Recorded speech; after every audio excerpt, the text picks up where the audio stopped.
ये बात सुनने में ही कितनी ऑड सी लगती है कि किसी लड़के के साथ कोई लड़की जोर जबरदस्ती कर सकती है, क्योंकि ऐसे केसेस बहुत सारे पहले सामने आए हैं जिनमें लड़कियों के साथ लड़कों ने कोई गलत चीजें की या उनके साथ जोर जबरदस्ती से ये घिनौने काम हुए। लेकिन ये पहली बार है जब लड़कों के केस भी सामने आ रहे हैं जिनके ऊपर जोर जबरदस्ती लड़कियों और औरतों के द्वारा दिखाई गई। इससे पहले हमने 3 और केस रिवील किए थे जिनमें लड़कों के साथ कुछ ऐसी चीजें हुई थी और आप लोगों ने उन वीडियोस को बहुत ज्यादा प्यार दिया और कुछ वीडियोस तो 2 से 2.5 मिलियन तक जा चुकी हैं। इनके बाद लोगों की डिमांड ये थी कि अगर आपके पास कुछ ऐसे केस पड़े हुए हैं तो उनके ऊपर केस स्टडी वीडियो जरूर लेकर आना। तो उनकी ही डिमांड पर हम ये वीडियो लेकर आ चुके हैं। आपको बता दें कि उन वीडियोस के बाद लगभग 7 लड़कों ने हमारे साथ कांटेक्ट किया, बात की और उनके साथ जो भी उनके पास में हुआ वो भी लड़कियों और औरतों के द्वारा वो उन्होंने अपनी मुंह जुबानी हमें सुनाया। उनमें से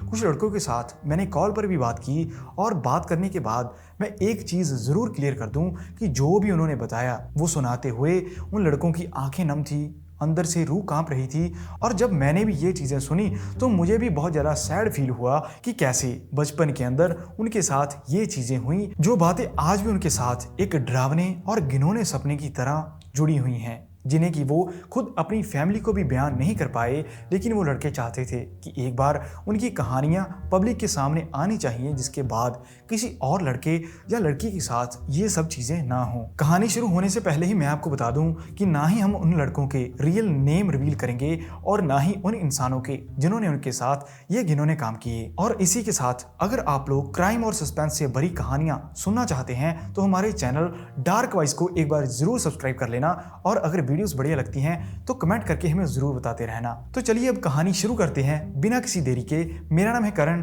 और आप देख रहे हैं डार्क वॉइस। इस कहानी की शुरुआत होती है हरियाणा के पाली एरिया से, जहां पर एक नॉर्मल परिवार जिसके अंदर एक माँ बाप थे, उनका एक बेटा और दादा दादी। ये परिवार बहुत ज्यादा खुशहाल और खुशी के साथ जी रहा था। नॉर्मल घरों की तरह उस लड़के के फादर जॉब करते थे, मदर हाउसवाइफ और दादा दादी घर पर ही रहते थे। हर एक नॉर्मल स्टूडेंट की तरह ये लड़का भी सुबह सुबह उठता, रेडी होने के बाद स्कूल पहुंच जाता और यहीं पर इसकी क्लासेस लगती। क्लासेस खत्म होते ही पीटी टीचर के पास ग्राउंड में पहुंच जाता, जहां पर इसकी ट्रेनिंग चलती थी फुटबॉल की। आपको बता दें कि ये लड़का फुटबॉल खेलने का बहुत ज़्यादा शौकीन था। उसकी ये हॉबी बन चुकी थी और उसने अपना लिया था कि एक दिन फुटबॉल खेलते हुए ही ये अपने देश भारत का नाम बहुत ज़्यादा ऊंचा करेगा। लेकिन आगे जाकर कुछ ऐसी चीज़ें इसके साथ हुई कि इसके सारे सपने तहस नहस हो गए। मेंटली इसके साथ कुछ ऐसी चीज़ें हुई जिनका बहुत ज़्यादा इफेक्ट इसकी पूरी लाइफ पर पड़ा। रोजाना की तरह जब ये पीटी टीचर के पास पहुंचता, बढ़िया ट्रेनिंग लेता तो शाम को घर वापस लौटता। फैमिली भी बहुत ज़्यादा खुश थी क्योंकि उनका लड़का एक साइड तो बढ़िया स्टडी कर रहा था, अच्छे नंबर लेकर आ रहा था और दूसरी साइड खेल कूद में भी सबसे आगे जा रहा था। आखिरकार एक नॉर्मल मिडिल क्लास फैमिली को चाहिए ही क्या जब उनका इकलौता बेटा स्टडी में भी और स्पोर्ट्स में भी इतना बढ़िया कर रहा हो। स्कूल के अंदर भी ये लड़का इतने बढ़िया नेचर का था कि आज तक इसके घर पर कोई भी कंप्लेंट नहीं आई थी। दूसरी साइड टीचर्स भी इसे बहुत ज़्यादा प्यार करते थे क्योंकि ये लड़का दोनों साइड से टैलेंटेड था। जैसे कई बच्चे तो जो स्पोर्ट्स में भी नहीं है और कोई एक्टिविटी भी नहीं कर रहे, उनका काम सिर्फ स्टडी है और फिर भी वो नंबर नहीं ला पा रहे, पर ये लड़का स्पोर्ट्स के साथ स्टडी को ऐसे मैनेज कर रहा था कि खुद टीचर भी इसके फैन हो चुके थे। आप भी जानते हैं कि आपके क्लासरूम में भी कोई ना कोई ऐसा इंसान होगा जिसके ऊपर भगवान की इतनी ज़्यादा कृपा होती है कि वो कोई भी काम करे तो उसमें पहले नंबर पर आए। ऐसा ही ये इंसान था। रोजाना की तरह ये लड़का अपने स्कूल गया, जिसके बाद फुटबॉल की ट्रेनिंग की स्कूल के ही ग्राउंड में और घर लौटा और क्या देखा कि घर के अंदर कोई भी नहीं है और ऊपर से घर भी लॉक है। एकदम से परेशान हो गया कि कैसे हमारी फैमिली का एक भी मेंबर घर पर नहीं। जब वो सुबह घर से गया था तो सारी फैमिली घर पर थी। उसके फादर रेडी हो रहे थे काम पर जाने के लिए। वो सोच रहा था कि यहाँ पर हुआ क्या। जब उस लड़के को कोई समझ नहीं आई कि उसकी फैमिली गई कहाँ, तो इसी बात का पता करने के लिए वो पहुंच जाता है अपने नेबर्स के घर। इस घर के अंदर सिर्फ एक महिला ही रहती थी। उसकी शादी उस दिन से लगभग 4 साल पहले हुई थी, जिसके बाद उसका पति एक आर्मी ऑफिसर था। आप लोग भी जानते हैं कि कैसे आर्मी ऑफिसर्स की पोस्टिंग बहुत दूर दूर की जाती है और साल के अंदर लगभग 1-1.5 महीना ही उन्हें छुट्टी मिलती है अपनी फैमिली के साथ रहने के लिए। कुछ ऐसा ही ये परिवार था और जिस महिला के पास वो पहुंचा था वो उसे आंटी बुलाता था और आगे से उसकी आंटी का नेचर भी बहुत बढ़िया था। आसपास के घरों के साथ उसका मिलवर्तन भी बहुत ज्यादा था। पर बड़ी बात ये थी कि उन्हें यहाँ शिफ्ट हुए लगभग 4 साल ही हुए थे। जब उसकी शादी हुई तो उसका पति अपनी फैमिली से अलग रहने लगा और इसी जगह घरों के पास उसने ये प्रॉपर्टी खरीदी जहां पर उसने घर बनाया और ये लोग आकर रहने लगे। इससे पहले ये औरत को सभी लोग बहुत ज्यादा अच्छा समझते थे क्योंकि इसके बातचीत करने का तरीका सभी को अच्छा लगा जिस टाइम पर ये फैमिली यहाँ पर आई थी। पर किसी को क्या ही पता था कि एक ऐसी औरत जो कि बातों से और देखने में तो बहुत ज्यादा सिंपल लगती है पर वो कैसे एक ऐसा रूप धारण कर सकती है जो कि किसी इंसान की जिंदगी खराब कर सकता है। कुछ ऐसी कहानी ही आगे जाकर इस लड़के के साथ हुई। जैसे ही ये लड़का उस घर के अंदर एंटर हुआ उसने पूछा कि आंटी मेरी फैमिली घर पर नहीं है, क्या आप जानते हैं कि वो गए कहाँ? तो उस आंटी ने आगे से बताया कि तुम्हारे घर पर कुछ घंटे पहले ही एम्बुलेंस आई थी जिसके अंदर उसे भी पता चला कि तुम्हारे ग्रैंडफादर की हेल्थ बहुत ज़्यादा बिगड़ चुकी थी और तुम्हारी मदर ने हॉस्पिटल में कॉल की। ये एम्बुलेंस आई जिसके बाद तुम्हारी मदर और तुम्हारी दादी भी तुम्हारे दादा को लेकर हॉस्पिटल पहुँच चुके हैं और अगर तुम्हारे फादर घर पर नहीं आए तो हो सकता है कि वो भी इसी हॉस्पिटल के अंदर हो। तुम घबराओ मत, तुम मेरे पास आओ और अगर तुम्हें कुछ खाना है तो मैं तुम्हें बना देती हूँ। वो लड़का पहले तो बहुत ज्यादा चिंतित हो गया क्योंकि घर के अंदर उसकी सबसे ज्यादा उसके दादा के साथ ही बनती थी। आप लोग भी जानते हैं कि काम की वजह से ज़्यादातर फादर्स घर से बाहर ही रहते हैं और रात को ही घर लौटते हैं, जिसके बाद सिर्फ दादा दादी ही ऐसे इंसान हैं जो कि घर पर फ्री हैं और अपने पोती पोती के साथ खेलते हैं। कुछ ऐसा है प्रेम प्यार उसका अपनी दादा के साथ था। वो बहुत ज़्यादा सैड हुआ और उसने अपनी आंटी को बोला कि खाने की बात तो बाद में करते हैं, कि क्या आप मेरी मम्मी से बात करवा सकते हैं, मैं उन्हें पूछ सकूं कि मेरे दादा है कैसे और वो लोग मेरे दादा को लेकर कब घर पर आएंगी। उसकी आंटी ऐसा ही करती है, अपना फ़ोन देती है कॉल लगाकर।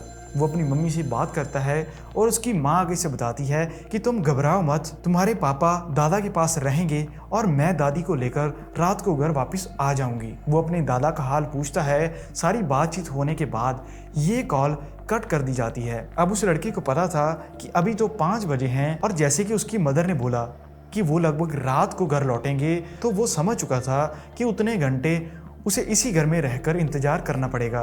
तो वो आंटी को बोल देता है कि वैसे तो मुझे बहुत ज़्यादा भूख लगी है और दूसरी साइड अपने दादा के बारे में सुनकर उसका खाने का भी मन नहीं है। और उसकी आंटी आगे से बोलती है, बेटा तुम घबराओ मत, जो भी होगा भगवान की दया से सब सही होगा। ये बात सुनने के बाद वो अपने आंटी को बोलता है कि आप मेरे लिए खाना लगा दो और वो बैठ जाता है। हाथ मुंह धोने के बाद उसकी आंटी उसे खाना परोसती है और वो इस खाने को खा लेता है। एक साइड उसके मन में ये भी बात थी कि कुछ ऐसी कोई घटना हो ना जाए जिसके अंदर उसके दादा ना चल बसें। फिर भी वो घबराया हुआ लड़का खाना खाता है और वही सोफे पर बैठ जाता है। और यहीं से आगे बढ़ने से पहले मैं एक और चीज आपके साथ मेंशन करना चाहूंगा। वैसे तो आप जानते हैं कि इस एज के बच्चे दिखने में लगभग नॉर्मल बच्चों की तरह होते हैं, लेकिन आपने अगर स्पोर्ट्स वाले बच्चे देखे हों तो वो बहुत ज़्यादा स्ट्रांग होते हैं, उनकी हाइट भी बढ़िया होती है और बॉडी भी बहुत बढ़िया। वैसा ही था ये लड़का, देखने में इसकी एज का नहीं लगता था, उससे भी लगभग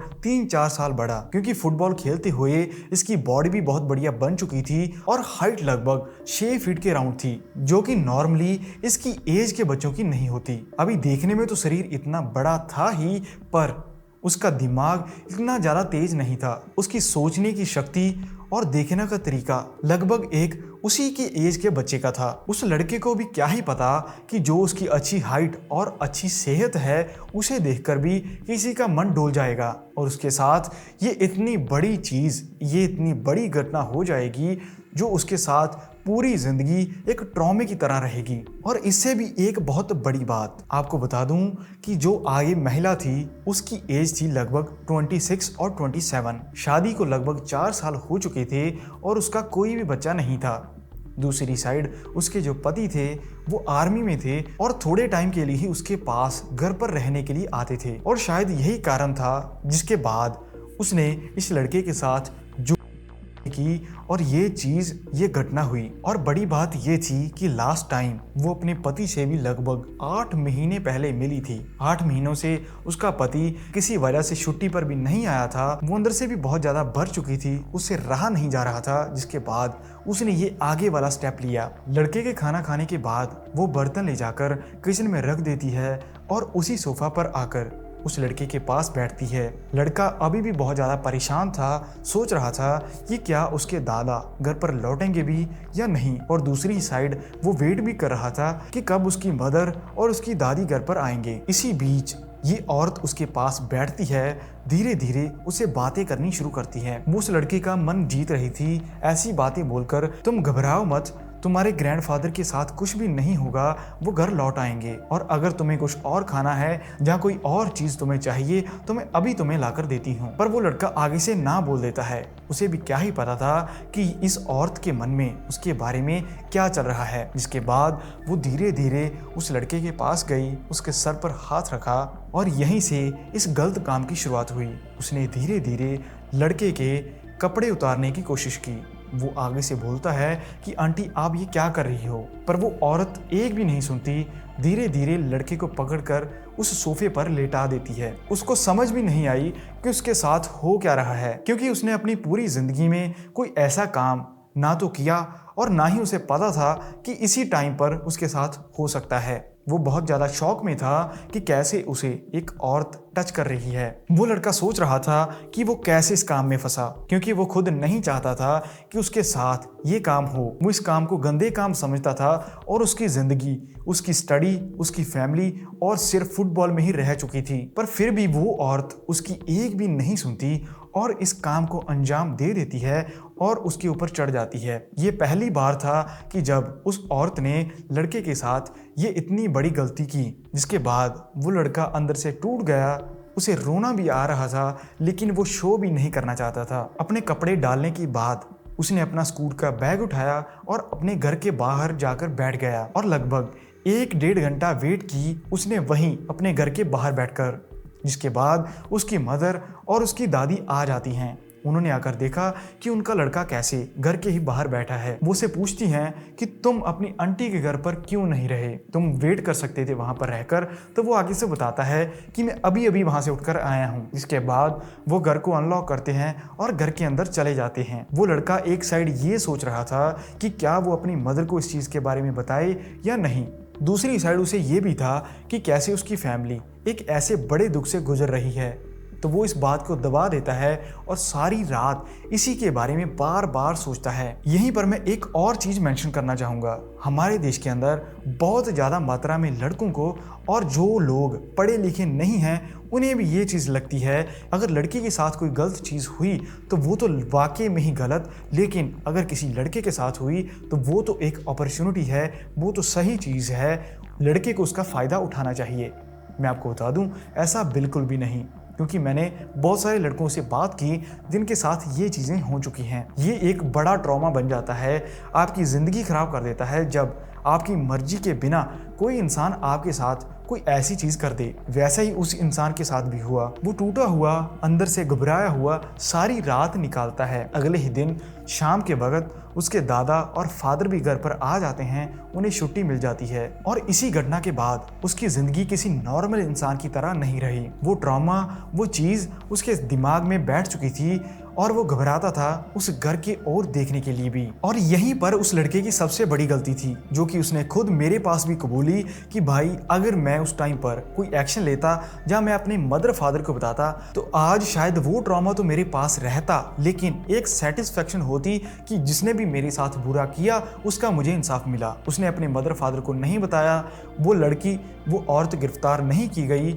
और ये चीज़ें उसके साथ आज भी उसके मन के अंदर बैठी हुई हैं। और ऐसे करते करते ही और थोड़ा टाइम बीत जाता है, जिसके बाद उस औरत का पति भी घर पर आता और इस लड़के के अंदर इतना डर बैठ गया था, अगर उसकी फैमिली भी कभी कभार उसे बोलती कि जाओ उनके घर से ये चीज़ ले आओ तो वो तभी मना कर देता था। वो झगड़ता, वो बोलता कि मैं नहीं जाऊंगा, पर असल बात उसने अभी भी किसी को नहीं बताई थी। ऐसा करते करते लगभग 9 से 10 महीने बीत जाते हैं। उसका पति भी 1-1.5 महीने के बाद वापस आर्मी में चला जाता है। और इसी 10 महीनों के अंदर एक और बहुत बड़ी चीज होती है, उसके ग्रैंडफादर गुजर जाते हैं और घर में सिर्फ उसकी दादी और उसके मदर फादर बचते हैं। और लगभग इसी टाइम के अराउंड उसकी फैमिली एक मैरिज में जाती है जिसमें कि ये लड़का नहीं जाने वाला था। इस लड़के के एग्जाम थे, सारी फैमिली तो उस फंक्शन के लिए चली गई, लेकिन ये अकेला घर पर था। और शायद इसी चीज के बारे में उस औरत को भी पता चल जाता है। और शाम के लगभग 5 से 6 बजे के बीच वो औरत इनके घर का दरवाज़ा खटखटाती है और दरवाज़ा आगे से ये लड़का खोलता है। औरत को देखते ही वो थोड़ा घबराया भी, क्योंकि उसे ये भी चीज़ पता थी कि घर के अंदर कोई भी इंसान और उसकी सपोर्ट के लिए नहीं है। वो औरत बोलती है कि बेटा मैं तुम्हारे लिए खाना बना देती हूँ। वो बोलता है कि नहीं, मुझे कोई भी हेल्प नहीं चाहिए, आप प्लीज़ यहाँ से चले जाओ। ऐसा बोलते बोलते ही वो घर के अंदर आती है और घर का डोर लॉक कर देती है। इसी टाइम के दौरान उस लड़के के साथ एक बार फिर से ये चीज़ हुई, वो उसे रोक भी नहीं पाया। और सबसे बड़ी बात ये थी, और उस औरत का ये कहना था कि अगर इस चीज़ के बारे में तुमने किसी को बताया तो मैं पुलिस के पास जाऊंगी और तुम्हारी कंप्लेंट करूंगी कि तुमने मेरे साथ जोर जबरदस्ती की। इस चीज़ से वो लड़का घबरा भी जाता है और वो सारी चीज़ें करता है जैसा जैसा वो लड़की बोलती है। और ऐसा एक बार फिर होने के बाद वो अपने घर वापस लौट जाती है। और इस चीज़ को हुए आज से लगभग 4 साल हो चुके हैं। अभी ये लड़का कॉलेज के अंदर स्टडी कर रहा है और इसने इससे पहले ये बात सिर्फ अपने एक दोस्त के साथ शेयर की और किसी और को नहीं बताया। और अब तक वो फैमिली भी वहाँ से मूव हो चुकी है।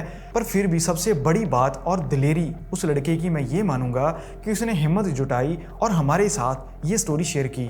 और उसका इस स्टोरी को शेयर करने का मेन मोटिव ये था कि इसके बारे में और लड़कों को पता चले और लड़कियों को भी पता चले। अगर किसी के साथ ऐसी चीज़ें इन फ्यूचर होती हैं तो वो उसी टाइम अपनी फैमिली को बताएं या पुलिस के पास जाकर कंप्लेंट करें कि आगे जाकर किसी लड़के या लड़की के ऊपर ये चीज़ें हावी ना हो। अब दोस्तों, इस कहानी के बारे में आपका क्या कहना, एक बार कमेंट ज़रूर कर देना।